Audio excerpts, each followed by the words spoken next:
আমি আর কোনো আশা দেখছি না, সত্যি কথা বলছি। আমি সালারের যে ঘুরে দাঁড়াবার বক্স অফিসে তার কই আর কোনো আশা দেখছি না। নাহলে এত কম কালেকশন, যদিও কালকে আমি প্রেডিকশন করেছিলাম যে 4.5 থেকে 5 কোটি টাকা কালেকশন করবে, সেরকমই কালেকশন করেছে। 4 কোটি 60 লক্ষ টাকা মতন কালেকশন করেছে। কিন্তু তেলেগুর থেকে ভেবে দেখুন, 1 কোটি 25 লক্ষ টাকা। দুটো তেলেগু স্টেট, তেলেঙ্গানা এবং অন্ধ্রপ্রদেশ দুটো মিলিয়ে, যেখানে প্রবাসের বলতে পারেন গড়, যেখানে প্রবাসের আসল জায়গা, সেখান থেকে যদি একদিনে 1 কোটি 25 লক্ষ টাকা নেট কালেকশন হয়, তাহলে কি হবে সালার ঘুরে দাঁড়াবে। তো সালার এই 4 কোটি 60 লক্ষ টাকার পরে টোটাল হয়ে দাঁড়িয়েছে 14 দিনের শেষে ইন্ডিয়ার থেকে টোটাল কালেকশন করেছে 378 কোটি 10 লক্ষ টাকা। এর মধ্যে তেলেগু ভার্সন থেকে এসছে 210 কোটি 50 লক্ষ টাকা নেট, মালায়ালাম ভার্সন থেকে এসছে 10 কোটি 76 লক্ষ টাকা নেট, তামিল ভার্সন থেকে এসছে আপনার 17 কোটি 95 লক্ষ টাকা নেট, কানাডা ভার্সন থেকে এসছে আপনার মাত্র 5 কোটি 14 লক্ষ টাকা, মাত্র 5 কোটি 14 লক্ষ টাকা।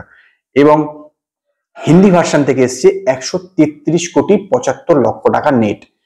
তেলেগু ভার্সনের মধ্যে যেটা আমি বলেছিলাম, নিজামে কিন্তু অলরেডি প্রফিট জোনে এন্ট্রি করে গেছে। নিজামের রাইট বিক্রি হয়েছিল 65 কোটি টাকায়, তার মধ্যে এখন 69 কোটি টাকায় নিজামের রাইটে শেয়ারে ঢুকে গেছে। কিন্তু অন্ধ্রাতে পুরোপুরি ফ্লপের দিকে যাচ্ছে, কারণ অন্ধ্রাতে কিছুভাবেই আর রিকভার করা পসিবল হবে না।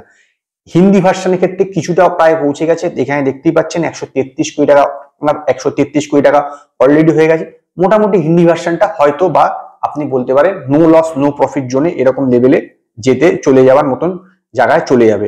এবার আসি ধরুন স্টেট ওয়াইজে যদি আপনারা দেখেন, প্রথমে হচ্ছে কর্ণাটকাতে হচ্ছে গ্রসে আপনাদের বলছি 2 উইকের শেষে আপনাদের গ্রস হচ্ছে আপনার 40 কোটি 40 লক্ষ টাকা হচ্ছে 2 উইকে বাদে গ্রস। এরপরে হচ্ছে আপনার তেলেগুতে আপনার 217 কোটি টাকা হচ্ছে গ্রস। তারপর হচ্ছে তামিলে আপনার 22 কোটি 85 লক্ষ টাকা হচ্ছে গ্রস।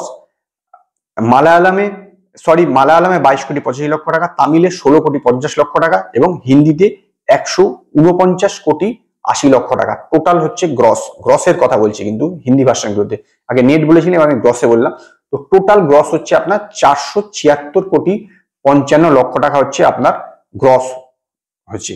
তো খুব একটা খারাপ না। আর বিদেশ থেকে যা এসছে আপনার ধরুন 130 থেকে 32 কোটি টাকা, এই মিলিয়ে আপনি বলতে পারেন যে প্রায় 600 কোটি হয়ে গিয়েছে। 600 কোটি তো ছুঁয়ে পেয়েছে, প্রায় 600 কোটি থেকে একটু হয়তো বেশি কালেকশন করবে এবং আপনার যে জেলার বা লিওর কালেকশনের কাছাকাছি যাবে, কিন্তু ক্রস করাটা খুব কঠিন হয়ে যাবে। যেরকম কালেকশন ডাউনফল করেছে, যেভাবে ডাউনফল করছে, তাতে কিন্তু খুব একটা হবে না। আজকে আমার প্রেডিকশন আপনার অ্যারাউন্ড 3 থেকে 3.5 কোটি টাকা কালেকশন করতে হবে, কাল এবং পরশু হয়তো একটু বাড়তে পারে।